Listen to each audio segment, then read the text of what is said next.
योगे योगे तव स्तरम वाजे वाजे हवामहे सखाय इंद्रमूतये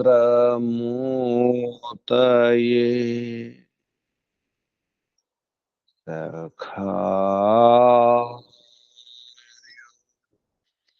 इंद्रमूतये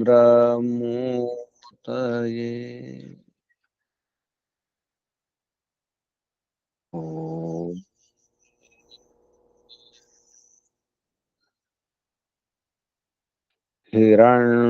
हिरण्मयेन पात्रेण सत्यस्य पिहितं मुखं यो सा वादित्ये पुरुषः सो सा वहम् ॐ खं ब्रह्म ॐ खं ब्रह्म ॐ वायुरनिलममृतमथेदम् भस्मान्तं शरीरम् ॐ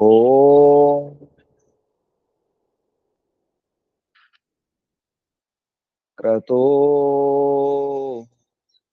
स्मर क्लीबे स्मर कृतं स्मर ॐ क्रतो स्मर क्लीबे स्मर कृतं स्मर ॐ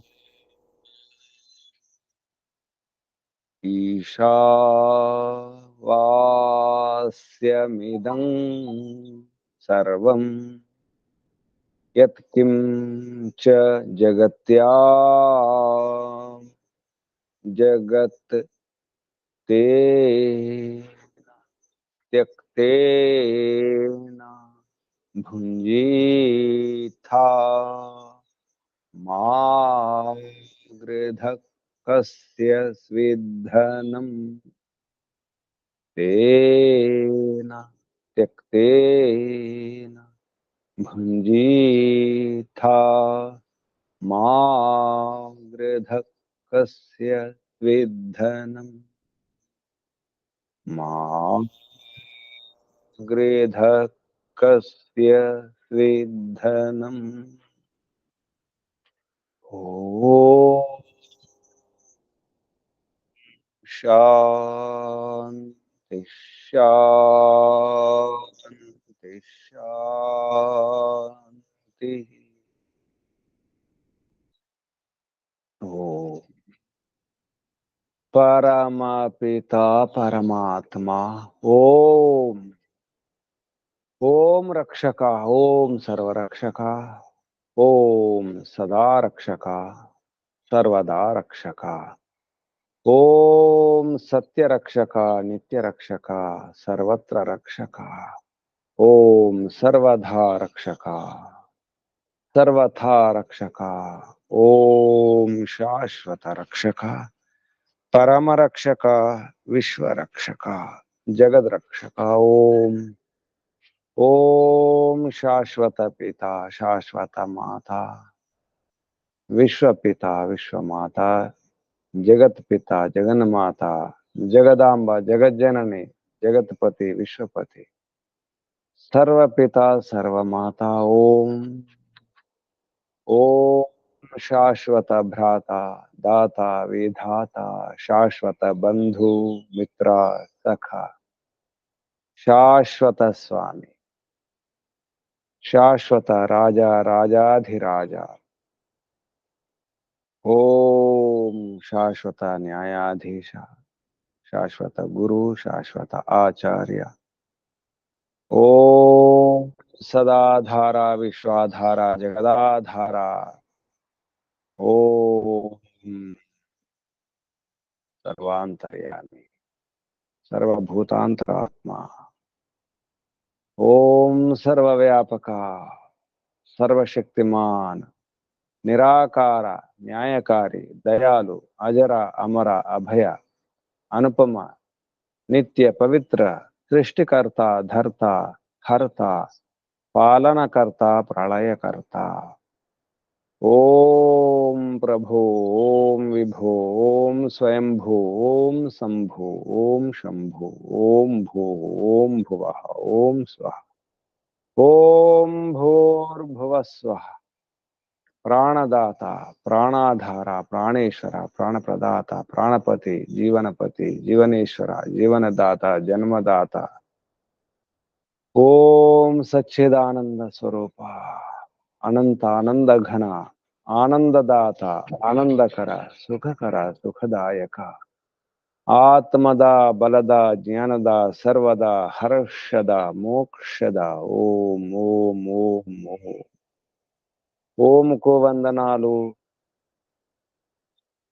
ఋషులకు మహర్షులకు మునులకు యోగులకు గురువులకు ఆచార్యులకు అధ్యాపకులకు పెద్దలకు మాతాపితలకు శ్రేయోభిలాషులకు మిత్రులకు జడచేతనాది చరాచర జగత్తుకు స్థావర జంగమాలకు వందనాలు సర్వేభ్యో నమో నమః ప్రణవః ప్రణామః ఆత్మ బంధువులారా శాశ్వత బంధువులారా ధర్మ బంధువులారా బ్రహ్మ బంధువులారా ఆత్మీయ బాంధవులారా మిత్రులారా అత్యంత దుఃఖ నివృత్తి అభిలాషులారా అత్యంత పూర్ణ పురుషార్థులారా మోక్షాకాంక్షులారా ముముక్షువులారా సుమనార్థులారా విశ్వాత్మ బ్రహ్మాత్మ పరమాత్మ సర్వాత్మ దర్శన అభిలాషులారా సాధకులారా ఈశ్వర ఆరాధకులారా పరమేశ్వర ఉపాసకులారా మనం మన రహస్యాన్ని తెలుసుకోవడానికి ప్రయత్నం చేస్తున్నాం. మన రహస్యంతో పాటు ఈ ప్రపంచ రహస్యం పరమాత్మ రహస్యం కూడా.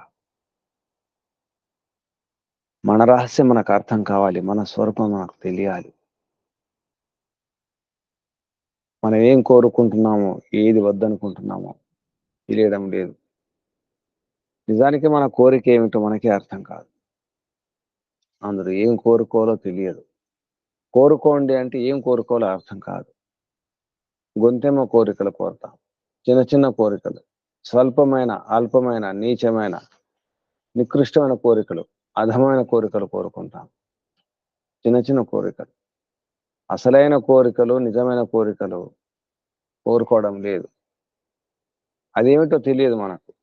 నిజానికి మనకి ఏది కావాలో ఏది వద్దో ఏది అనుకూలమో ఏది అనుకూలం కాదో మనకు తెలియడం లేదు.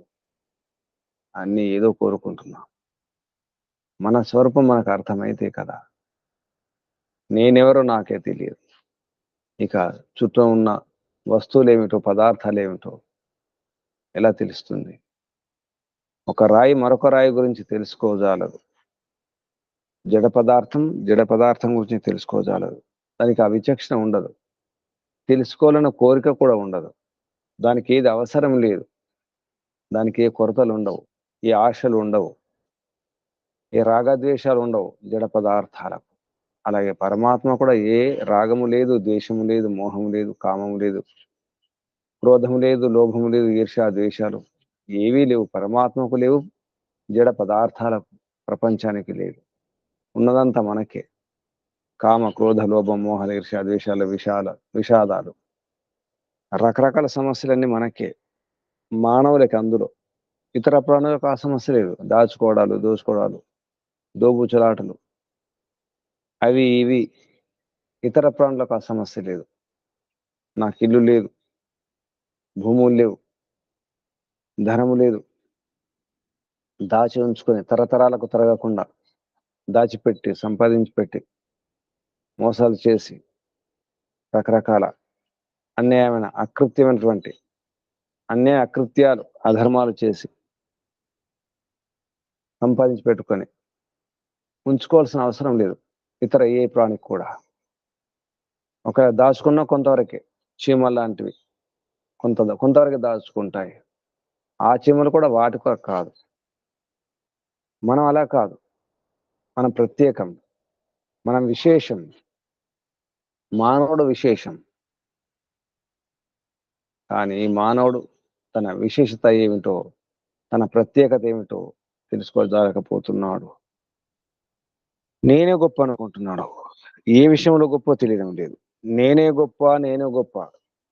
ధనములోన, మోసం చేయడంలోన, ఎందులో గొప్ప? అన్యాయం చేయడంలోన గొప్ప, అధర్మం చేయడంలో, హింస చేయడంలో, పీడించడంలో, బాధించడంలో గొప్ప. ఎందులో గొప్ప? నేనే గొప్ప. ఏ విషయంలో? నా అధికారమే అంతా, నా మాటే చెల్లాలి, నేను చెప్పినట్టే నడవాలి అనుకుంటాడు. అభిమానంతో, అహంకారంతో, గర్వంతో. కానీ ఎందులో గొప్ప స్పష్టంగా తెలియదు. ఎందులో గొప్ప, ఎవరు గొప్ప, ఇది అర్థం కావాలి. నేనే గొప్ప అనుకుంటున్నాడు. ఎక్కడికి వెళ్ళాలో తెలియదు. ప్రయాణం మాత్రం చేస్తున్నాడు. క్షణాలు గడిపేస్తున్నాడు, దినాలు గడిపేస్తున్నాడు, మాసాలు, సంవత్సరాలు, దశాబ్దాలు గడిపేస్తున్నాడు. దశాబ్దాలే కాదు, శతాబ్దాలు కూడా గడిచిపోతున్నాయి, సహస్రాబ్దాలు గడిచిపోతున్నాయి, జన్మలే గడిచిపోతున్నాయి, యుగాలు గడిచిపోతున్నాయి. ఇంకా ప్రయాణం చేస్తూనే ఉన్నాడు. జీవుడు ప్రయాణం చేస్తున్నాడు. ఎక్కడికి వెళ్ళాలో తెలియదు.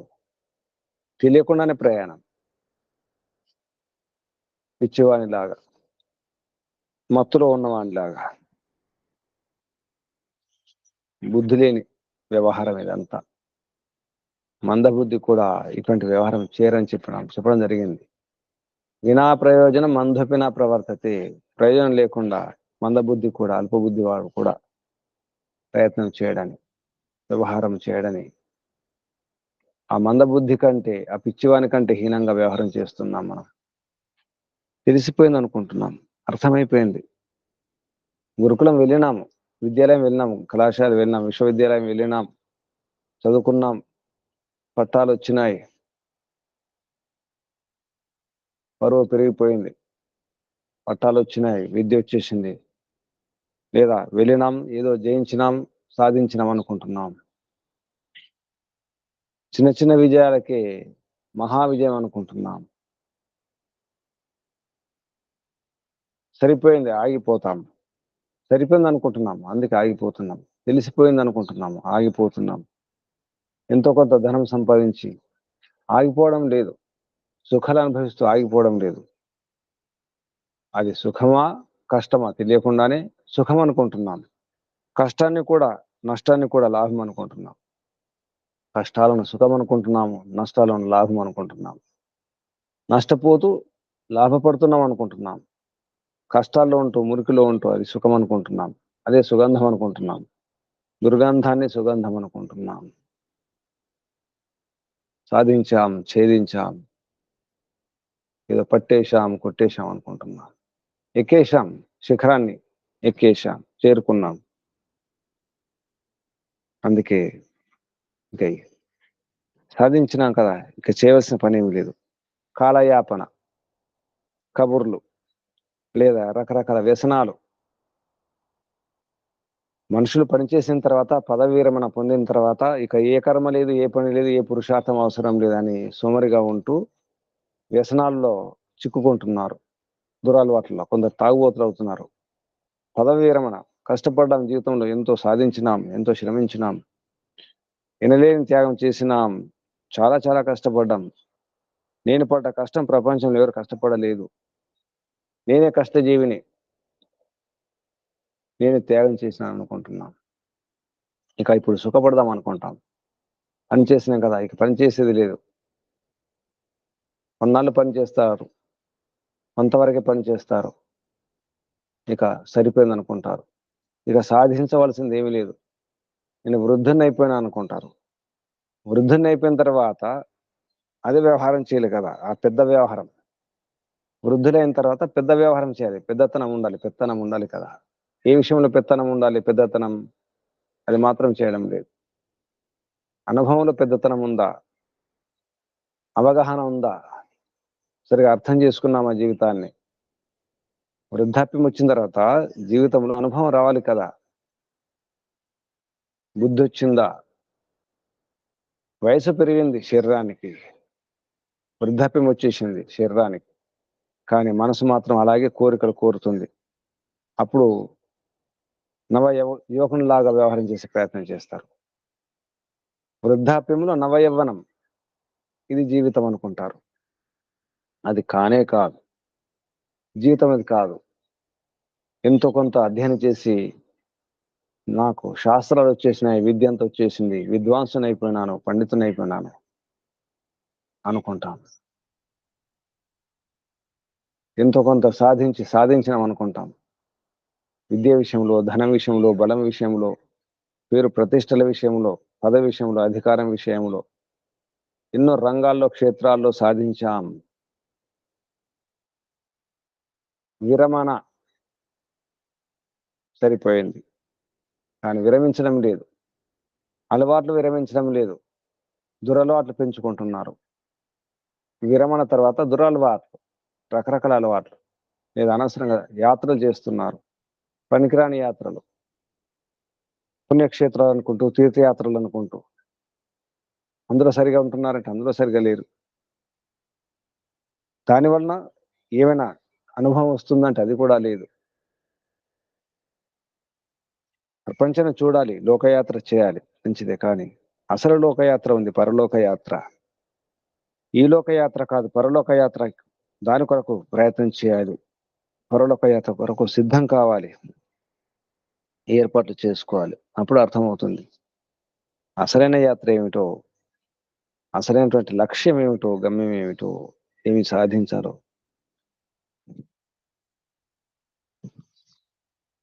చాలా చాలా ప్రయత్నం చేయాల్సిన అవసరం ఉంది.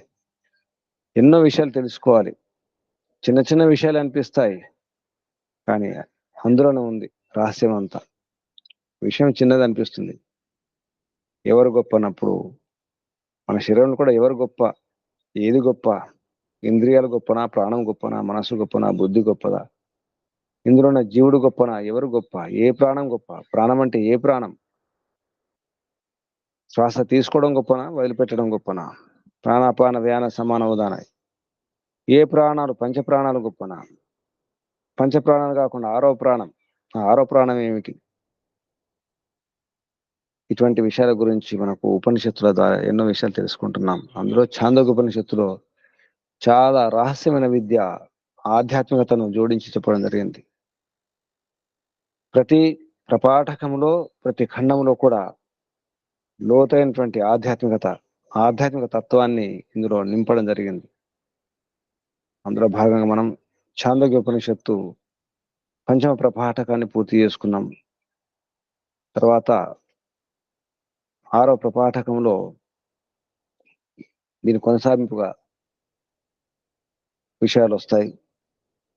అయితే ఐదవ ప్రపాఠకంలో మనం తెలుసుకున్నది ఏమిటి, నేర్చుకున్నది ఏమిటి, ఏమైనా అనుభవం తీసుకున్నామా లేదా ఒకసారి చూసుకునే ప్రయత్నం చేద్దాం.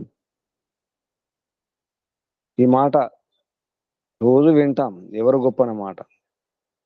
అదే వాక్యం కాకుండా ఏది రూపంలో మనకు కూడా అనిపిస్తుంది, నేనే గొప్ప, నేనే అందగాన్ని, నేనే మంచివాణ్ణి, నేనే ధార్మికుణ్ణి, నేనే సరైన వాణ్ణి, అంతా వికృతమే, నేను మాత్రమే సక్రమం, అంతా అపక్రమమే, వక్రమే అనుకుంటాం. ఆ విషయాన్ని ప్రాణాలు ఇంద్రియాలు ప్రాణానికి ఇంద్రియాలకు మధ్య వివాదం. నిజానికి ప్రాణం శరీరంలో గొప్పది. ఆ ప్రాణం కూడా జీవం ఉన్నప్పుడే, జీవాత్మ ఉన్నప్పుడే. ఎవరు శ్రేష్టము, ఎవరు జ్యేష్టము అనే వివాదం. ఈ శ్రేష్టము జ్యేష్టము ఎవరు గొప్ప అనే ఈ వివాదాలు సమాజంలో కూడా రోజు వింటుంటాం.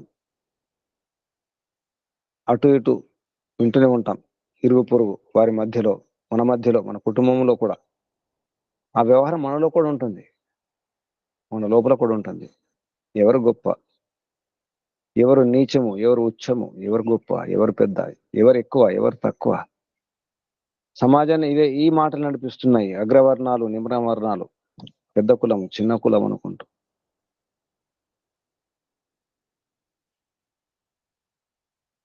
సమాజాన్ని విడగొట్టేది ఇదే, ఈ భావనయే.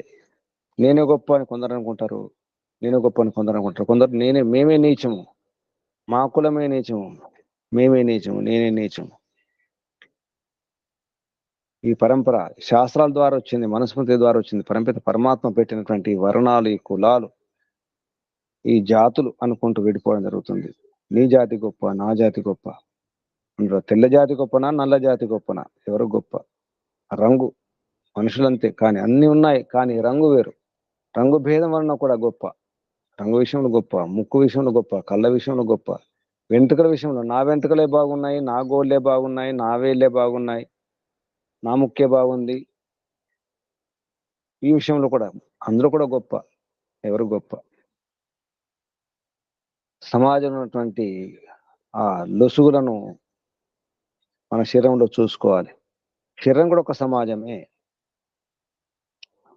మన శరీరం కూడా ఒక ప్రపంచమే, మన శరీరం కూడా ఒక జగత్తే.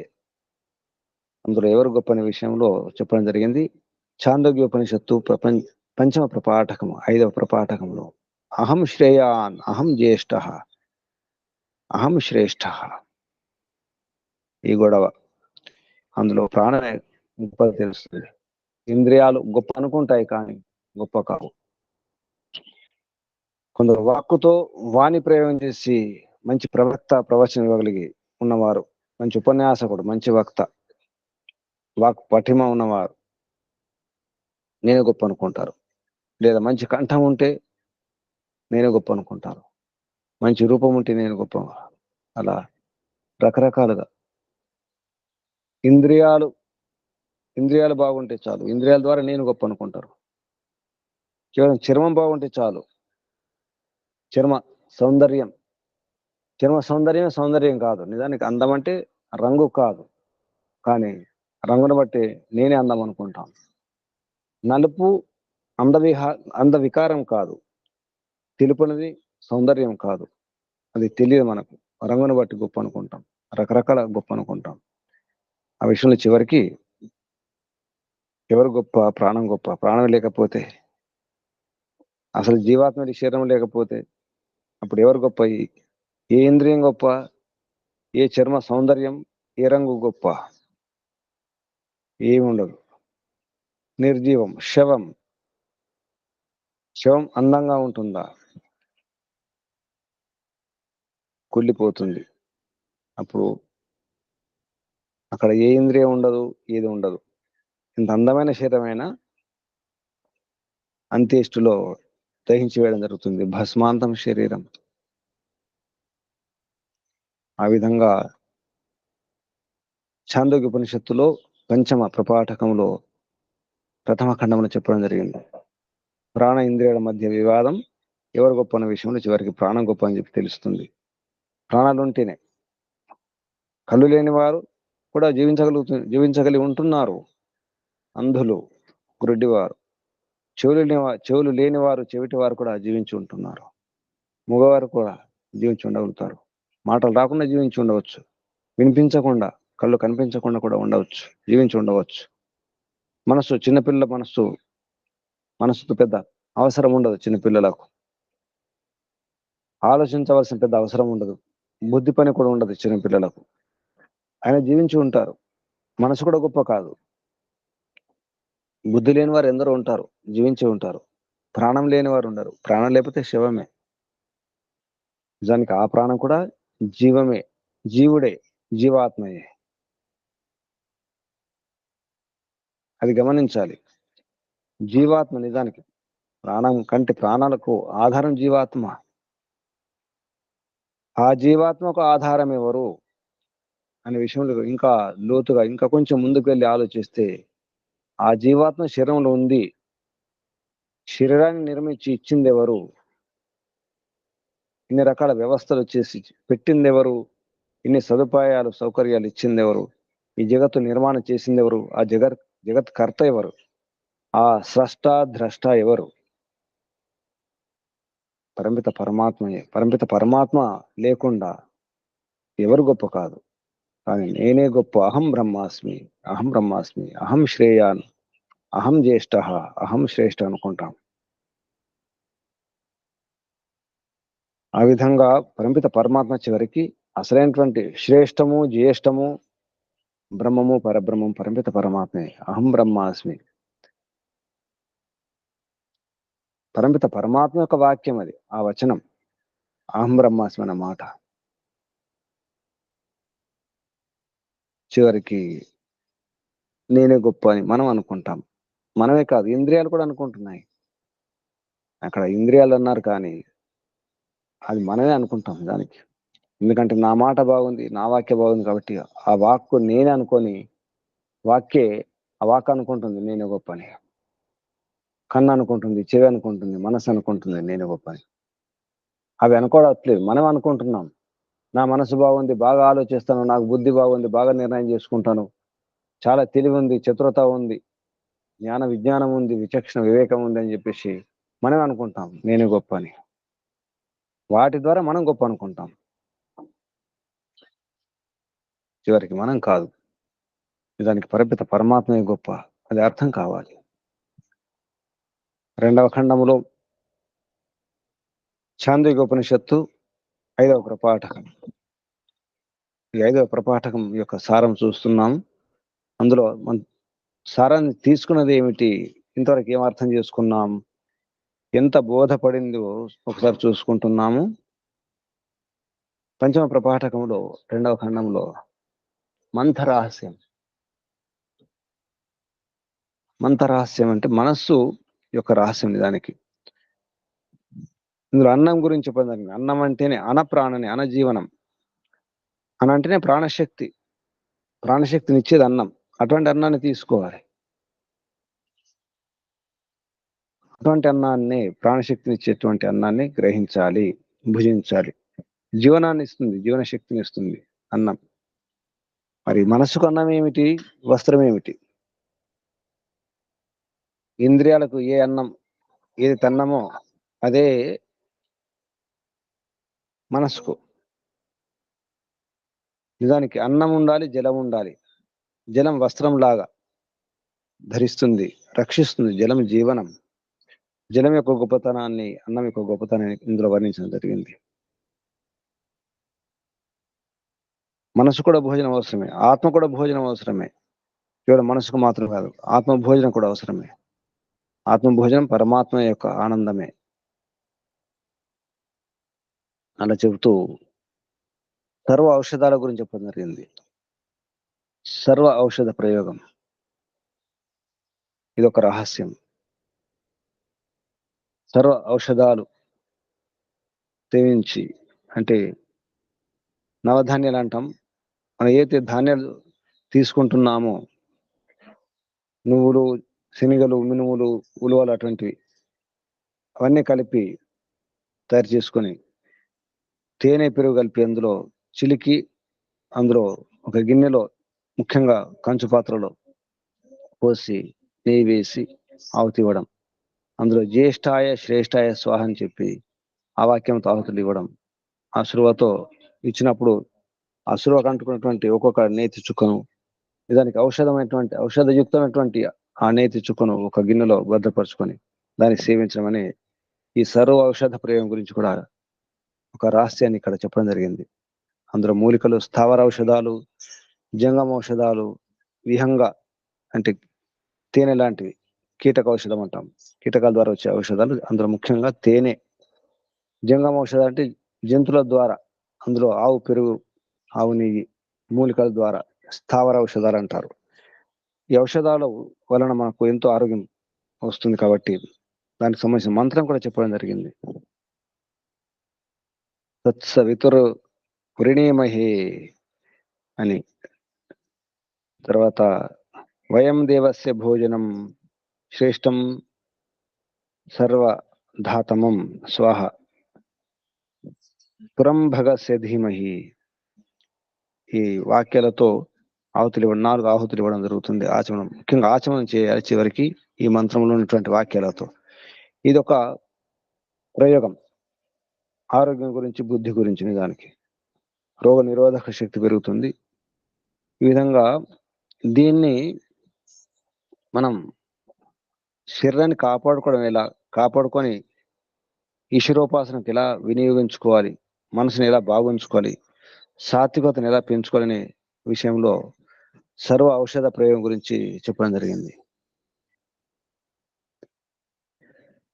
తర్వాత యజ్ఞం చేసిన తర్వాత నిజానికి భూమి పైన కూర్చొని లేదా జింక చర్మంపై కూర్చొని ధ్యానం చేసుకోవాలి లేదా పడుకోవాలి. పడుకున్నప్పుడు స్వప్నంలో స్త్రీలు కనిపిస్తే అది శుభసూచకంగా భావించాలి. ఆ స్త్రీని మాతృశక్తిగా భావించాలి. ఏ రకంగా భావిస్తే స్ఖలనం అవుతుంది కాబట్టి అది హాని అవుతుంది. అలా కాకుండా స్వప్నాలలో స్త్రీలు కల్పించినప్పుడు స్వప్న దోషం కాకుండా చూసుకోవాలనే హెచ్చరిక నిజానికి. అందుకే మాతృభావన ఉండాలి, మాతృశక్తిని చూసుకోవాలి. కళల్లో కూడా స్త్రీల గురించి మంచి భావన ఉంచాలి.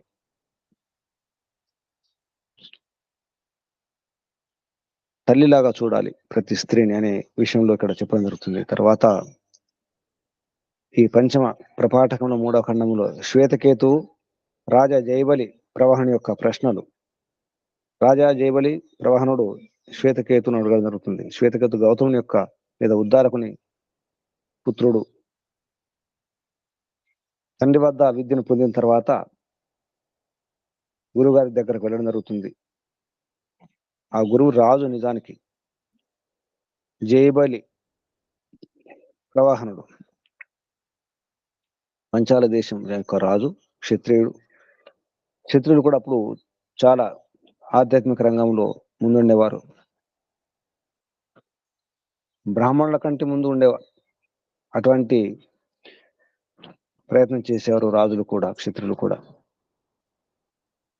శ్వేతకేతువును జైబలి నీకు తెలిసింది ఏమిటి, ఈ విషయం నీకు తెలుసా అని చెప్పేసి 5 ప్రశ్నలు అడగడం జరుగుతుంది. నీకు తెలుసా జీవుడు చనిపోయిన తర్వాత ఎక్కడికి వెళ్తాడు? ఇక్కడ జీవుడు అనుకున్న మనుషుడు అని చెప్పడం జరిగింది.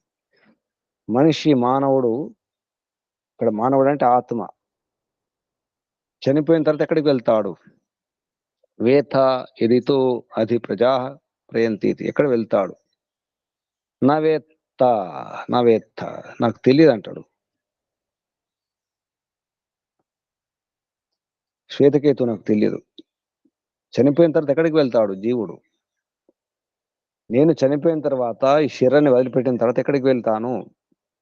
ఈ ఒంట్లో, ఈ శరీరంలో ఉండను, ఈ ఇంట్లో ఉండను, ఈ ఊరిలో ఉండను, ఈ దేశంలో ఉండను.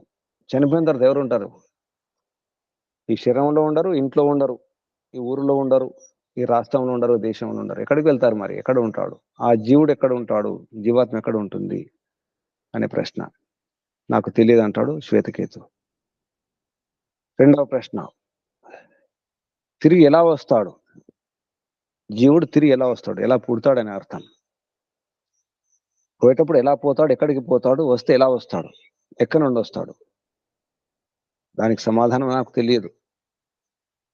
మనం చెబుతాం ఇలా వస్తాడు, అలా వస్తాడు, కానీ నిజంగా శాబ్దిక జ్ఞానంతో కాదు, ఆనుభవిక జ్ఞానంతో సరిగా అర్థం చేసుకొని మాట్లాడాలి, సమాధానం ఇవ్వాలి. మూడో ప్రశ్న, ఈ దేవయానం పితృయానం ఎక్కడ విడిపోతాయి అంటే భేదం ఏమిటి? దేవయానానికి పితృయానానికి భేదం ఏమిటి? దేవయాన మార్గం ఏమిటి? పితృయాన మార్గం ఏమిటి? కొంతవరకు సమానంగానే వెళ్తాయి, అక్కడి నుంచి విడిపోతాయి. ఎలా విడిపోతాయి? ఎక్కడ విడిపోతాయి? ఎక్కడి నుంచి భేదం కలుగుతుంది? దేవయాన మార్గంలో, పితృయాన మార్గంలో జీవుని యొక్క మార్గం శరీరం నుంచి వెళ్ళిపోయిన తర్వాత ఎవరెవరు ఎటు వెళ్తారు? ఏ పుణ్యం చేసుకుంటే ఎటు వెళ్తాం? పాపం చేసుకున్న వారి యొక్క గతి ఏమిటి? యజ్ఞ యాగాలు చేసి ఇష్టాపూర్తులు చేసి బావులు త్రవించి నీటి దానం అన్నదానం చేసినటువంటి పరోపకారం చేసినటువంటి వారి యొక్క గతి ఏమిటి?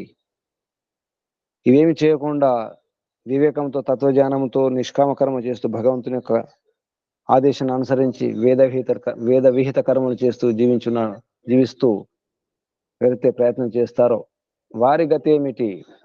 ఏ మార్గం అనే విషయంలో ప్రశ్న. నాకు తెలియదు సమాధానం, శ్వేతకేతు యొక్క సమాధానం. అలాగే ఈ ప్రాణులు చనిపోతున్నాయి, మోక్షానికి వెళ్తున్నాయి అనుకుంటే ఆ లోకంలో, ఆ పరలోకంలో ఖాళీ ఉంటుందా? ఆ పరలోకం నిండిపోదా? ఒకవేళ మోక్షం అనుకోండి, మోక్షం అంతా నిండిపోతే ఎలా ఉంటుంది? ఈ లోకం అనుకుంటే ఈ లోకంలో అందరూ వస్తుంటే ఈ లోకం అంతా నిండిపోతుందా? ఎప్పుడైనా ఖాళీ లేకుండా ఏ లోకం నిండిపోయిందా? అది మోక్షం కావచ్చు, పరలోకం కావచ్చు, ఇంకే లోకమైనా కావచ్చు, ఈ భూగోళం కావచ్చు, ఇక్కడైనా ఎక్కడైనా ఏ గ్రహమైనా మొత్తం నిండిపోయిందా జీవాత్మలతో అంటే అది కాలేదు, ఎప్పుడు కాలేదు. నిండిపోయిందంటే తెలియదు దానికి సమాధానం. ఎందుకు నిండిపోదు? సమాధానం తెలియదు. చివరి ప్రశ్న, 5వ ప్రశ్న. జలము 5వ ఆహుతిలో ఏ రకంగా పురుషునిగా మారి మాట్లాడుతుంది అనేది ప్రశ్న. ఈ 5 అగ్నులు ఏమిటి, 5 ఆహుతులు ఏమిటి? ఆ పంచమ ఆహుతిలో జలమే పురుషుడిగా మారి ఎలా మాట్లాడుతుంది? ఈ రహస్యం నీకు తెలుసు అంటే తెలియదు. అప్పుడు శ్వేతకేతు తండ్రి వద్దకు వెళ్తాడు, ఉద్దాలకుని వద్దకు వెళ్ళి, ఉద్దాలకుడి గౌతముడు అంటే ఇంద్రియాలను జయించిన వాడు, ఇంద్రియాలను అదుపులో ఉంచుకున్నవాడు అని అర్థం కూడా వస్తుంది. శ్వేతకేతు శుద్ధమైన జ్ఞానం కొరకు ప్రయత్నం చేసేవాడు. శుద్ధ జ్ఞానం, శ్వేత కేతం సంకేతం, సరైన జ్ఞానం కొరకు ప్రయత్నం చేస్తున్నవాడు శ్వేతకేతు తండ్రి వద్దకు వెళ్ళి, తండ్రి జయబలి ప్రవాహనుడు ఆ రాజు అడిగిన 5 ప్రశ్నలు అడగడం జరిగింది. నేను దేనికి సమాధానం చెప్పలేకపోయినాను. నాకు నేర్పించింది ఏమిటి అన్నారు. మీ నాన్నగారు నేర్పించింది ఏమిటి? నీవు నేర్చుకున్నది ఏమిటి? ఏమి రాదు నీకు. ఒక ప్రశ్నకు సమాధానం చెప్పడం జరగలేదు. ఏ ప్రశ్నకు జవాబు రాదు, సమాధానం రాదు. నీవేమి నేర్చుకున్నావని చెప్పి అనడం జరిగింది. నాకు చాలా బాధేసింది. అందుకే నేను అడుగుతున్నాను, ఏమి నేర్పించినావు నాకు? ఏమి నేర్పించకుండానే తెలిసిపోయింది పో అని చెప్పేసి ఎందుకు పంపించినావు అని బాధపడుతూ అడగడం జరుగుతుంది. అప్పుడు శ్వేతకేతు తండ్రి ఉద్దాలకుడు గౌతముడు అంటాడు, అరుణ వంశం వాడు ఆరుని గౌతమ గోత్రం కూడా అంటారు. ఆరుని ఉద్దాలకుడు, ఆ శబ్దాలు కూడా అర్థం ఉంది. ఉద్దాలకుడు, గౌతముడు, ఆరుని, అదొక రహస్యం. పేర్లలో ఉన్నటువంటి రహస్యం కూడా అర్థం చేసుకోవాలి. నాకు తెలియదు, తెలిస్తే చెప్పేవాడిని కదా. ఆ జైబలి ప్రవాహనుడు అడిగిన ఒక ప్రశ్న కూడా నాకు కూడా తెలియదు, అందుకే నీకు చెప్పలేదు. తెలిస్తే చెప్పేవాడిని అని ఉద్దాలకుడే జైబలి ప్రవాహను వద్దకు వెళ్ళడం జరుగుతుంది. అప్పుడు జైబలి పరీక్షిస్తాడు, ఉండండి అని చెప్పేసి. మానుష విత్తం కోరుకో, ఈ ప్రశ్న తర్వాత కానీ నీకేదైనా అవసరం ఉంటే, నీకేమి కావాలి? మానుష విత్తం అని చెప్పేసి ఆశ చూపడం జరుగుతుంది. నాకు అవసరం లేదు. సంహవాచ మానుషస్య భగవాన్ గౌతమ విత్తస్య వరం వ్రణీత, వరం కోరుకో మానుష విత్తం అని చెప్పేసి. నాకు అవసరం. తవైవ సహువాచ తవైవ రాజన్ మానుషం విత్తం, ఆ మానుష విత్తం ఏదో నీ వద్దే ఉంచుకో, కానీ నాకు కావాల్సింది ప్రశ్నకు సమాధానం. నా కుమారుణ్ణి ఏ ప్రశ్న అడిగినావో ఆ ప్రశ్నలు వాటికి సమాధానం కావాలి. 5 ప్రశ్నలకు సమాధానం కావాలని చెప్పి చెప్పడం జరుగుతుంది. దానికి సమాధానం ఇవ్వడం జరుగుతుంది జయబలి ప్రవాహనుడు. తెల్లవారి మరుసటి రోజు ప్రాతకాలం రాజ్యసభకి వెళ్ళినప్పుడు వెంట ఈ ఉద్దాలకుడు గౌతము కూడా వెళ్ళడం జరుగుతుంది. అప్పుడు రాజు లేచి నిలబడి చెప్పడం జరుగుతుంది. ఉద్దాలకునికి గౌరవం మర్యాద ఇస్తూ చెబుతానని చెప్పేసి సమాధానం స్థిరంగా ఇవ్వడం జరుగుతుంది. ఇదంతా వ్యవహార ప్రశ్న అడగడం ఎలా అడగాలి, దానికి సమాధానం ఎలా చెప్పాలి, ఇదంతా కూడా వ్యవహారం నేర్పించడం జరుగుతుంది. అప్పుడు ఆ ప్రశ్నలను కూడా సమాధానం ఇవ్వడం జరుగుతుంది. జలం ఏ విధంగా, చివరి ప్రశ్న 5వ ప్రశ్న సమాధానం ప్రారంభించడం జరుగుతుంది. 5వ ఆహుతిలో జలం ఎలా పురుషుడిగా మారుతుంది అంటే, మనం పుడుతున్నా మన శరీరం వస్తుందంటే ఈ శరీరం తల్లి గర్భంలో మాత్రం తయారు కావడం లేదు. తండ్రి యొక్క ఆ వీర్య కణాలు, ఆ పురుష కణాల ద్వారా, తల్లిలో ఉన్నటువంటి అండం ద్వారా మాత్రమే బిడ్డ పుట్టడం జరగదు. ఈ పిండం తయారు కావడానికి ముందుగానే ద్యులోకంలో మొదలవుతుంది, శ్రద్ధారూపంలో. ఆ శ్రద్ధయే జలం, ద్యులోకంలో జలం. జలం అదే కావచ్చు, కానీ రకరకాల రూపాల్లో జలం ఉంటుంది. ద్యులోకంలో జలం ఉంటుంది, అంతరిక్షంలో జలం ఉంటుంది, మేఘాలో జలం ఉంటుంది, సూక్ష్మంగా ఆవి రూపంలో ఉంటుంది, రకరకాల రూపాల్లో జలం ఉంటుంది. నిజానికి మన శరీరానికి ప్రారంభం, నాంది ద్యులోకంలో మొదలవుతుంది. అక్కడ నుంచి రకరకాలుగా వస్తూ మేఘ రూపంలో, వర్షంలో, తర్వాత పంటల రూపంలో, గింజల రూపంలో, ఆహారం రూపంలో, తండ్రి గర్భంలో వీర్య రూపంలో, పురుష కణాల రూపంలో, తర్వాత తల్లి గర్భంలో ప్రవేశించి బిడ్డగా మారి, పిండం బిడ్డగా మారి, అప్పుడు బిడ్డగా ప్రసవించి బిడ్డ రూపంలో వస్తుంది. అప్పుడు ఏడుస్తుంది బిడ్డ, అది మాట్లాడుతుంది అనమాట. 5వ ఆహుతిలో తల్లి యొక్క శరీరమే నిజానికి యజ్ఞగుండం, అక్కడ చివరి అగ్ని అది. ఆ రకంగా జలపు రూపం అంటే 5వ ఆహుతిలో జలము పురుషునిగా మారి మాట్లాడుతుంది అనే విషయంలో చెప్పి, తర్వాత ఈ దేవయానం పితృయానం కూడా చెప్పడం జరుగుతుంది. ఎవరైతే పుణ్యం చేసుకుంటారో, యజ్ఞయాలు చేస్తూ, దానాలు చేస్తూ, రకరకాల దానాలు చేస్తూ, పరోపకారం చేస్తూ ఉంటారో వారు పితృయాన మార్గంలో వెళ్తారు. ఎవరైతే నిష్కామ కర్మ చేస్తూ వివేక జ్ఞానంతో ప్రయత్నం చేస్తారో, జీవిస్తారో, వారు మోక్షానికి వెళ్తారు. అది దేవయాన మార్గం. మధ్యలో దేవయాన మార్గానికి పితృయాన మార్గానికి కొంచెం భేదం వస్తుంది. పితృయాన మార్గంలో సూర్యలోకం రాదు, చంద్రలోకమే. అంటే పుణ్యం చేసుకున్న వారు కొంతకాలం సుఖాన్ని అనుభవిస్తారు శరీరం లేకుండా. శరీరం ఉంటేనే దుఃఖాలు, కష్టాలు, సమస్యలు. నిజానికి శరీరం లేకుండా ఉండడమే స్వర్గం, విశేషమైన సుఖం అది. అందుకే పరమపిత పరమాత్మ యొక్క అనుగ్రహంతో జీవుడు చేసుకున్నటువంటి ఆ పుణ్యకర్మలు, యజ్ఞయాగాలు, దానం, అటువంటి కర్మల వలన కొంత సుఖం లభిస్తుంది. కొన్ని రోజులు కావచ్చు, నెలలు కావచ్చు, సంవత్సరాలు కూడా కావచ్చు. సుఖం అనుభవించి మళ్ళీ జీవుడు మళ్ళీ వస్తాడు, వచ్చి జన్మిస్తాడు, మళ్ళీ జన్మ తీసుకుంటాడు. అంటే పరమపిత పరమాత్మ జన్మనిస్తాడు. ఎవరెవరు ఏ కర్మలు చేసినారో, ఎవరెవరు ఏ పుణ్యం చేసినారో, ఏ పాపం చేసినారో దాన్ని బట్టి పరమపిత పరమాత్మ యొక్క న్యాయ వ్యవస్థని అనుసరించి మళ్ళీ జీవుడు జన్మను పొందుతాడు, జీవునికి జన్మ ఇస్తాడని చెప్పాలి. ఇక దేవైన మార్గంలో ప్రయాణం చేసిన వారు మోక్షం వెళ్తారు, వెంటనే తిరిగి రారు. మోక్షకాలం అంత మోక్షం అనుభవించి, మోక్షానందాన్ని అనుభవించి అప్పుడు మళ్ళీ వారు కూడా జన్మిస్తారు. ఇటువంటి విషయాలను ఈ 5 ప్రశ్నల సమాధానం ఇందులో వచ్చేస్తుంది. ఎలా వెళుతారు, తర్వాత ఎలా వస్తారు, తర్వాత దేవయానానికి పితృయానానికి భేదం ఏమిటి, 5వ ఆహుతిలో జలమే పురుషునికి ఎలా మారుతుంది, ఎలా మాట్లాడుతుంది విషయం చెప్పడం జరుగుతుంది ఇందులో. ఇదంతా కూడా ఈ మన శరీరం యొక్క రహస్యం చెప్పడం జరిగింది, జన్మ రహస్యం చెప్పడం జరిగింది. ఎవరెవరు ఎలా వెళ్తారు, ఎలా పుడతారు అనే విషయంలో మనకు మనుస్మృతిలో 12వ అధ్యాయంలో చెప్పడం జరుగుతుంది. ఏ గుణాలు ఉంటే ఏ కర్మలు చేస్తారు, ఏ కర్మలు చేస్తే ఏ శరీరాలు వస్తాయి.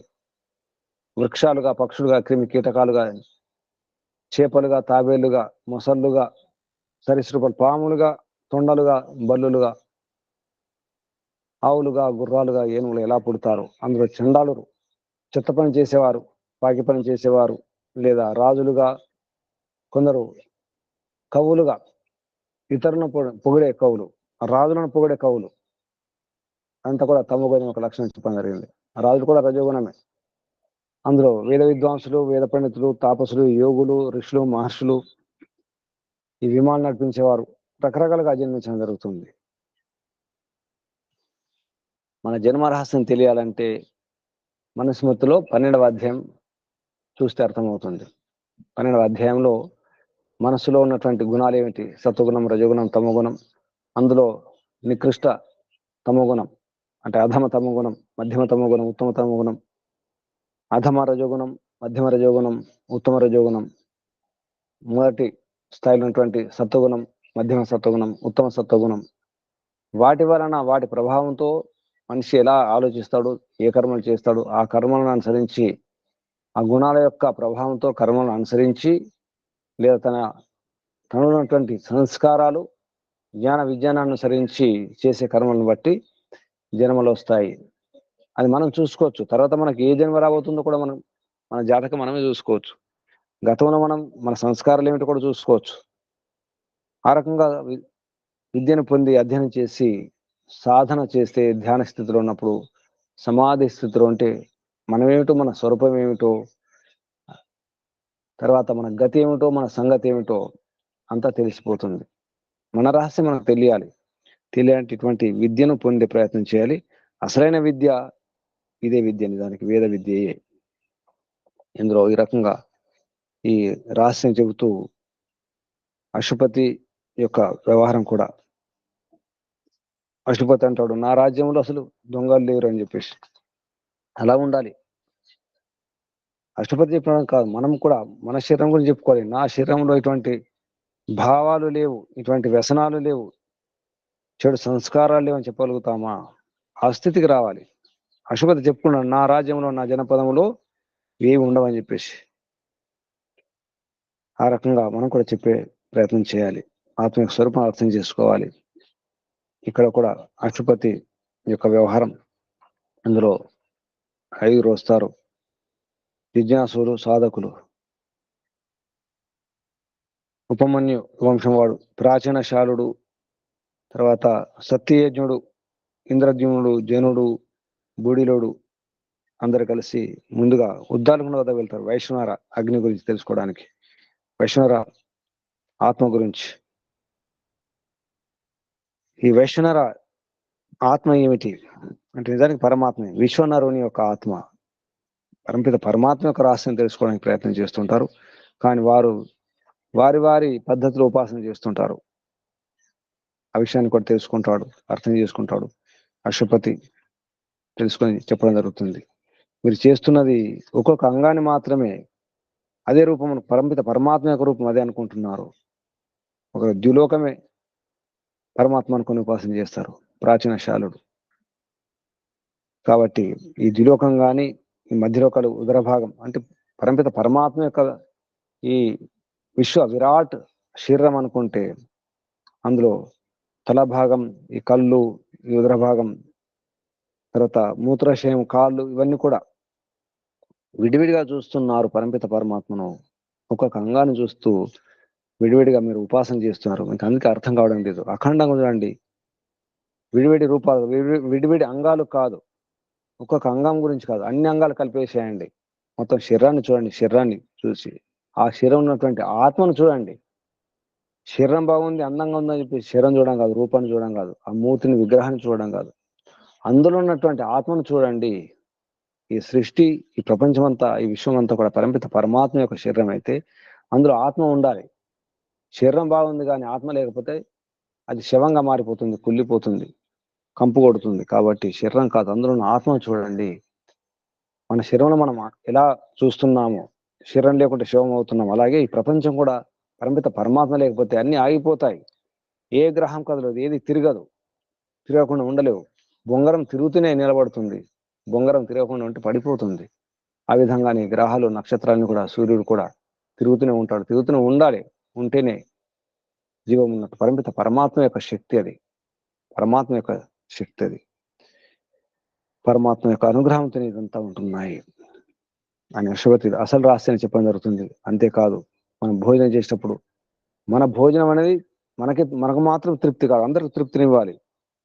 ప్రాణాయ స్వాహ, వ్యానాయ స్వాహ, అపానాయ స్వాహ, సమానాయ స్వాహ, ఉదానాయ స్వాహ అని చెప్పేసి మనం తింటున్నాం. కానీ మన కోసం తింటున్నాం, మన స్వార్థం కోసం తింటున్నాం, మన రుచి కోసం మనం తింటున్నాం, మనకి ఇష్టంగా మనం తింటున్నాం. కానీ అందరికి పెట్టి తినాలి. ఇది ఇంతే కాదు, సమష్టి వరకు, వ్యక్తి మాత్రమే కాదు, సమష్టి, సమూహం, సమాజం ఉంది. కేవలం మానవ సమాజం మాత్రం కాదు, ఇతర ప్రాణి సమాజం ఉంది, జీవ సమాజం ఉంది, దేశం ఉంది, ప్రపంచం ఉంది. అందరికి తృప్తి చెందాలి, అంతా శాంతి ఉండాలి. మనకు మాత్రం శాంతి ఉంటే కాదు, మనం మాత్రం తృప్తిగా ఉంటే కాదు. నాకే ఉండాలి, నా కడుపు నిండాలంటే కాదు. అందరి కడుపు నిండాలి, అందరు బాగుండాలి, విశ్వమంతా బాగుండాలి. ఇది గమనించాలి. కాబట్టి వ్యష్టి కాదు సమిష్టి వరకు, చివరికి ద్విలోకం వరకు, సూర్యలోకం వరకు, అంతరిక్షము అన్ని బాగుండాలి, భూమి బాగుండాలి, అన్ని బాగుండాలి, అన్ని శుద్ధంగా ఉండాలి. అప్పుడే మనం బాగుండగలుగుతాం. ప్రాణాయ స్వాహ, వ్యానాయ స్వాహ, అపానాయ స్వాహ, సమానాయ స్వాహ, ఉదానాయ స్వాహ. కనీసం 5 ముద్దలు ఈశ్వరుని గుర్తు. ఇది ప్రాణమన్నా, వ్యానమన్నా, అపానమన్నా, సమానమన్నా, ఉదానమన్నా పరమిత పరమాత్మ యొక్క నామాలే. మళ్ళీ ఈ నామాలు కూడా, ఈ పేర్లు కూడా పరమిత పరమాత్మ యొక్క నామాలే. ఇది కూడా గమనించాలి. ప్రాణం అంటే పరమిత పరమాత్మ యొక్క నామే. ప్రాణః, వ్యానః అంతటా వ్యాపించి ఉండేవాడు వ్యానః. అపాన అన్ని తొలగించేవాడు అపానః. సమాన అంత సమానంగా ఉండేవాడు సమానుడు. ఉదాన పుత్తుయానం పైన ఉండి నడిపించేవాడు కూడా. పైన జీవశక్తి, ప్రాణశక్తి అనంటేనే ప్రాణం. ప్రాణం అంటే అందులో మళ్ళీ జీవనమే. కాబట్టి అనప్రాణనే అనే ధాతువుతో ఈ ప్రతి శబ్దంలో ప్రాణ అన్న దాంట్లో ప్ర అణ, వి అన, అప్ అన, సం అన, ఉత్ అన అన్నిట్లో అన వస్తుంది. కాబట్టి ఇదంతా కూడా పరమిత పరమాత్మ యొక్క అనుగ్రహమే అనే భావనతో ఆహారం తీసుకున్నప్పుడు కానీ, ఔషధం తీసుకున్నప్పుడు కానీ, సుఖపడేటప్పుడు కానీ ప్రతిసారి కూడా పరమిత పరమాత్మ యొక్క స్పృహ లేకుండా, స్మరణ లేకుండా ఉండకూడదు. ఆ రకంగా ఛాందోగ్య ఉపనిషత్తు పంచమ ప్రపాఠకంలో ఎన్నో రహస్యాలు విప్పి చెప్పడం జరిగింది. భోజనం చేయడం ఒకటే అనుకుంటాం, సుఖపడడం మనమే అనుకుంటాం. నరుడు వైశ్వనరుడు కావాలి, విశ్వనరుడు కావాలి. ఈ నరుడు తృప్తి చెందితే అక్కడ విశ్వనరుడు తృప్తి చెందాలి. ఆత్మ తృప్తి చెందితే పరమాత్మ కూడా తృప్తి చెందాలి. అటువంటి వ్యవహారం చేయాలి. ఈ రకంగా ఒకరొకరు బాగుంటేనే అందరు బాగుంటారు. అందుకే ఒకరొకరే ప్రయత్నం చేయాలి. ఒకరొకరు అశాంతిలో ఉంటే అంత అశాంతి, ప్రపంచ అశాంతి. ప్రపంచం అశాంతి నిజానికి. ప్రపంచంలో అశాంతి లేదు, మనిషిలో ఉంది. ఈ దేశం అశాంతి, ఆ దేశం అశాంతి, 10 దేశాల అశాంతి ఉన్నప్పుడు ప్రపంచం అశాంతి.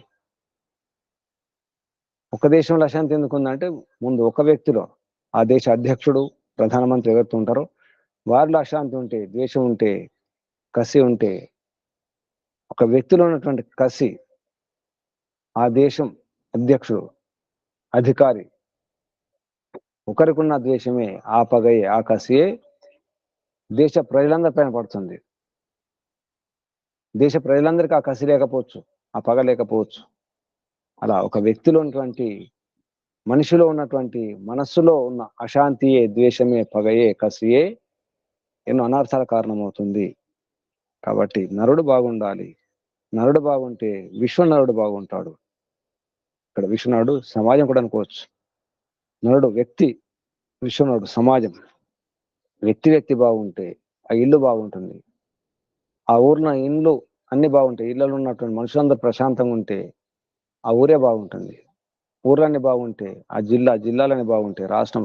రాష్ట్రాలన్నీ బాగుంటాయి. దేశాలన్నీ బాగుంటే ప్రపంచం. దాని అర్థం వ్యక్తి నుండే సమష్టి, సమూహం. మన నుండే ఏదైనా కావాలంటే నా నుండే కావాలి. నేను ప్రశాంతంగా ఉండాలి, నేను తృప్తిగా ఉండాలి. మొదలు అక్కడే ప్రారంభం అవ్వాలి. కానీ నేను మాత్రమే తృప్తిగా ఉండాలి, నాకు మాత్రమే సుఖం ఉండాలి అనుకోకూడదు. నాలాగే అందరికి ఉండాలి, అందరు సుఖంగా ఉండాలి. ఈ భావన వైదిక భావన. ఇది అసలైనటువంటి జీవుని భావన అలా ఉండాలి. ఈ రకంగా ఉన్నవారు పరమిత పరమాత్మ యొక్క ఆదేశాన్ని అర్థం చేసుకొని ఎవరైతే వ్యవహారం చేస్తారో, ఆచరిస్తారో వారు నిష్కామ కర్మ చేసినట్టుగా, నిష్కామ కర్మి మాత్రమే మోక్షం పొందగలుగుతాడు. ఇది అర్థం కావాలి. కాబట్టి మనం సుఖపడుతున్నామంటే మన ప్రయత్నం మాత్రమే కాదు. నేను సుఖపడుతున్నాను, సురక్షితంగా ఉన్నాను, బాగున్నానంటే కేవలం నా ప్రయత్నం, నా పురుషార్థం మాత్రమే కాదు. ఎందరెందరో సహకరిస్తే ఒక ముద్ద నోట్లోకి వస్తుంది. అందుకే ప్రతి ముద్దలు అందరిని గుర్తు చేసుకోవాలి. ప్రాణాయ స్వాహ, వ్యానాయ స్వాహ, అపానాయ స్వాహ, సమానాయ స్వాహ, ఉదానాయ స్వాహ. ఇది కూడా యజ్ఞమే. యజ్ఞం చేసేటప్పుడు ఎంత పవిత్రంగా ఆలోచిస్తామో, పవిత్రంగా ఉంటామో, అలాగే భోజనం కూడా అంతే, వంట చేసేటప్పుడు కూడా అంతే. ఆ భావన ఉండాలి. భావన పోయింది. వంట చేయడమే కాదు, పంట పండించేవే రైతులు కూడా అలా ఉండాలి. మంచి పంటలు పండించాలి. ఆరోగ్యాన్ని అందించే, పుష్టినిచ్చే, బలాన్నిచ్చే అటువంటి ఆరోగ్య పంటలు పండించాలి.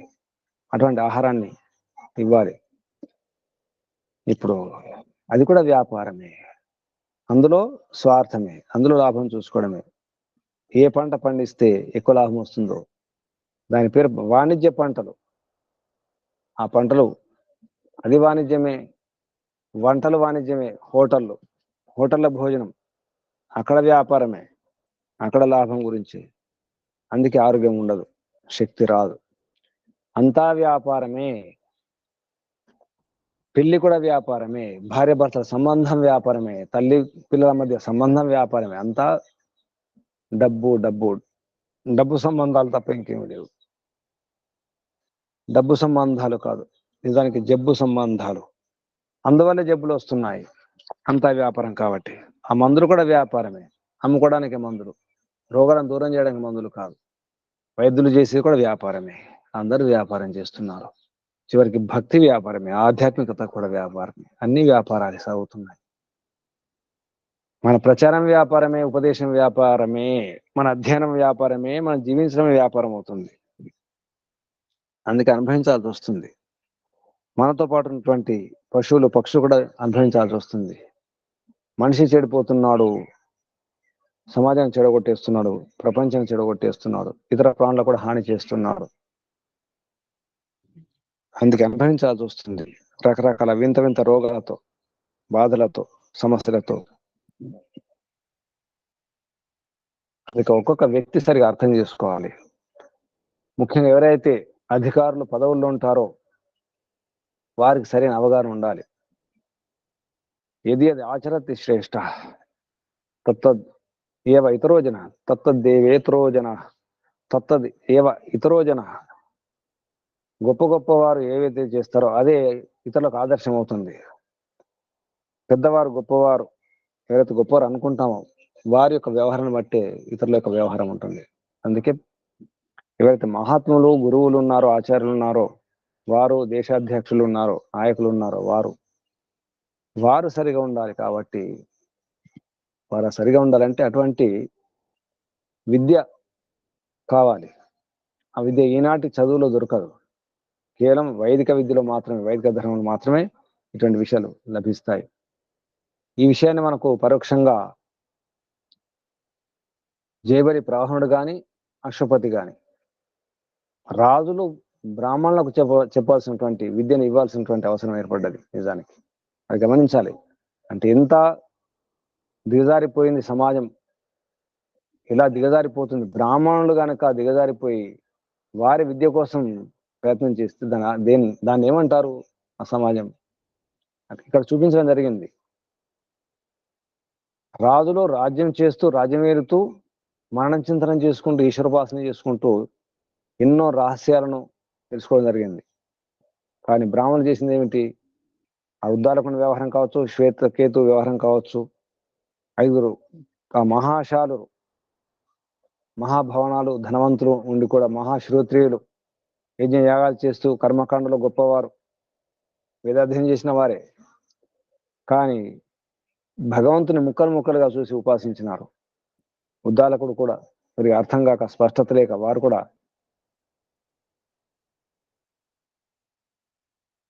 అశ్వపతి వద్దకు వచ్చి విద్యను పొందవలసినటువంటి దుర్గతి. నిజానికి అదే జరుగుతుంది ఈ సమాజంలో. ఇప్పుడు కూడా అదే జరుగుతుంది. ఎవరైతే గురువులో ఆ గురువులకు సరైనటువంటి అవగాహన లేకుండా పోయింది. అందుకే నేర్చుకోవడానికి ప్రయత్నం చేయాలి. నాకు తెలిసింది చాలా తక్కువ అని అర్థం చేసుకుని శ్వేతకేతు కావచ్చు, ఆ ఉద్దాలకుడు గౌతములు, లేదా ఈ 5 జిజ్ఞాసులు, ఉపాసకులు కావచ్చు, ఎవరైనా అర్థం చేసుకున్నారు మాకు తెలిసింది తక్కువ ఉంది, ఏదో లోపం ఉందని చెప్పేసి అర్థం చేసుకున్నారు. రాజైన పర్వాలేదు. నిజానికి వర్ణాల పరంగా చూస్తే బ్రాహ్మణ వర్ణం గొప్ప వర్ణం, తర్వాత క్షత్రియ వర్ణం. ఆయన దిగి వచ్చి క్షత్రుని వద్దకు వచ్చి విద్య పొందడానికి ప్రయత్నం చేయడం జరిగింది. మనకు తెలియనప్పుడు ఎక్కడికైనా వెళ్ళాలి. నిజానికి వాడు శూద్రుడా, వైశ్యుడా, క్షత్రియుడా చూడడం కాదు, పేదవాడా, ధనవంతుడా చూడడం కాదు. మనకు తెలియనప్పుడు తెలుసుకోవడానికి వెళ్ళాలి. మన దగ్గర ఆ వస్తువు లేనప్పుడు ఆ వస్తువు ఎక్కడ ఉందో అక్కడికి వెళ్ళి తెచ్చుకోవాలి. కానీ అక్కడే కూర్చొని గర్వంతో అదే రావాలంటే అది రాదు. ఆ వస్తువు రాదు, మనమే పోయి తెచ్చుకోవాలి. ఇది నేర్చుకోవాలి. అక్కడే కూర్చొని అన్ని నా వద్దకే రావాలంటే రాదు. వచ్చినట్టు అనిపిస్తుంది కానీ రాదు. ఏది రావాలో అది రాదు. రావాలంటే మనం వెళ్ళాలి. చెరువు వద్దకు మనం వెళ్ళి నీరు తెచ్చుకోవాలి. నది వద్దకు మనం వెళ్ళాలి. అదే చేస్తున్నాం కానీ అర్థం చేసుకోవడం లేదు. అదే రావాలనుకుంటున్నాం. ఎందుకంటే డబ్బు ఉంది కాబట్టి రావాలనుకుంటున్నాం, అధికారం ఉంది కాబట్టి రావాలనుకుంటున్నాం, పదవి ఉంది కాబట్టి రావాలనుకుంటున్నాం. అది కూడా ఒక రకంగా అహంకారమే. అక్కడే ఉండి అదే రావాలి. ఆదేశాలు ఇస్తాం. ఆదేశాలు ఇస్తున్నామంటే అహంకారమే, రజోగుణమే. ఇదంతా గమనించాలి. నాలో ఇప్పుడు ఏ గుణం ఉంది? సత్వగుణం ఉందా, రజోగుణం ఉందా, తమోగుణం ఉందా గమనించాలి, చూసుకోవాలి. ఇవన్నీ కూడా ఆటంకాలే. ముఖ్యంగా రజోగుణం, తమోగుణం. యోగాభ్యాసంలో సత్వగుణాన్ని కూడా అర్థం చేసుకోవాలి. కాబట్టి సర్వం సమర్పణ చేసుకోవాలి. అంత పరిమిత పరమాత్మ అంతా నీదే, జగమంతా నీదే, అంతటా నీవే, జగమంతటా నీవే అనే భావనతో వ్యక్తి మాత్రమే కాదు, సమిష్టి కూడా, పిండం మాత్రమే కాదు, బ్రహ్మాండం కూడా, నరుడు మాత్రమే కాదు, విశ్వనరుడు, వైశ్వనరుడు, ఈ ఆత్మ మాత్రం, ఈ జీవాత్మ మాత్రమే కాదు, ఆ వైశ్వనరాత్మ కూడా సంతోషించాలి, సంతృష్టి ఉండాలి, సంతృప్తి చెందాలి. అప్పుడే అర్థమవుతుంది. అప్పుడు మన ప్రయత్నం సఫలం, మన జన్మ సార్థకం. కాబట్టి ఈ జన్మలోనే తరించడానికి ప్రయత్నించేద్దాం. తరించే ఉపాయం, తరించడానికి ఏదైతే మార్గం ఉందో అని కూడా చెప్పడం జరుగుతుంది. ఉపనిషత్తుల ద్వారా, దర్శనాల ద్వారా ఉపాయం తెలుసు, మార్గం తెలుసు. ఇక ప్రయత్నించడమే, ప్రయాణం చేయడమే, ఉపక్రమించడమే, ఉద్యమించడమే, ప్రారంభించడమే ఆలస్యం. ప్రయత్నం చేద్దాం. ఈ జన్మలోనే ప్రయత్నం చేస్తే తప్పకుండా ఎంతో కొంత, కనీసం కొంతైనా లాభం జరుగుతుంది. 4 అడుగులు వేస్తే కొంత దూరమైనా తగ్గుతుంది కదా. గమ్యం చాలా దూరం ఉండవచ్చు గాక, కానీ మొదటి అడుగుతోనే ప్రారంభమవుతుంది. ఒక అడుగైనా వేసి ప్రయత్నం చేయాలి. అలా అడుగులు వేస్తూ ముందుకెళ్ళే ప్రయత్నం చేయాలి. అడుగులు వేస్తేనే ముందుకెళ్తాం. అనుకుంటే ఇక్కడ కూర్చుంటే ఇక్కడ ఉండిపోతాం. అన్ని అంటున్నాం, అన్ని వింటున్నాం, అన్ని తింటున్నాం, కానీ అక్కడే ఉంటున్నాము. అక్కడే ఉండడం మానుకోండి. కొంత ప్రయత్నం చేయండి. కాళ్ళు గడపలు దాటాలి. మాటలు కోటలు దాటుతున్నాయి కదా. మాటలు కోటలు దాటినప్పుడు మన కాళ్ళు ఒక్క అడుగైనా ముందుకు వేసి ప్రయత్నం చేయండి. గడపల నుంచి బయటకు రండి. ముందు తలుపులు తెరవండి. సందిగ్ధం ఉంటే, ఏమైనా అనుమానం వస్తే కిటికీలు తెరిచి చూడండి. బయట ఏం జరుగుతుందో, బయట ఎటువంటి వాతావరణం ఉందో చూడండి. బయట వాన ఉందా, ఎండ ఉందా, చలి ఉందా, మంచి గాలి ఉందా, వాతావరణం ఎలా ఉంది, హాయిగా ఉందా, ఆహ్లాదంగా ఉందా లేదో చూసుకోండి. కనీసం వాతావరణం అనుకూలంగా ఉన్నప్పుడైనా బయటకు వచ్చే ప్రయత్నం చేయండి.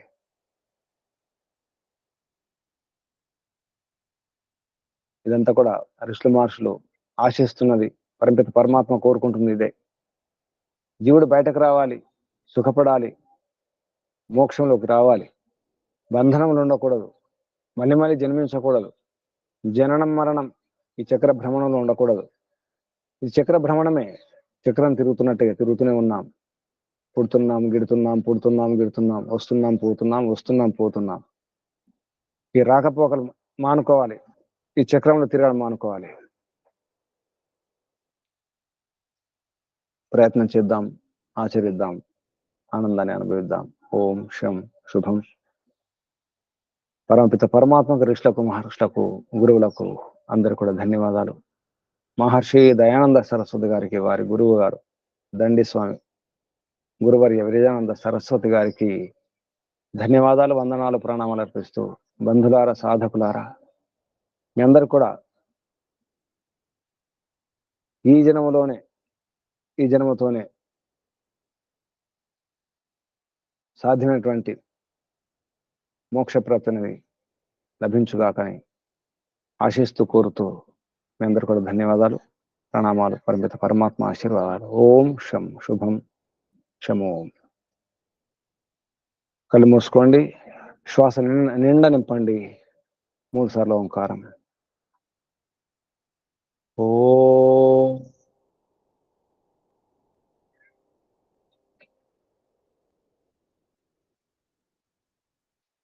ఓ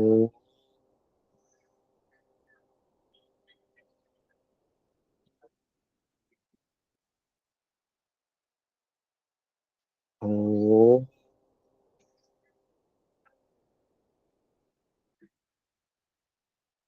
శాంతి శాంతి శాంతి. ఓం శాంతి పాఠం చెప్పండి.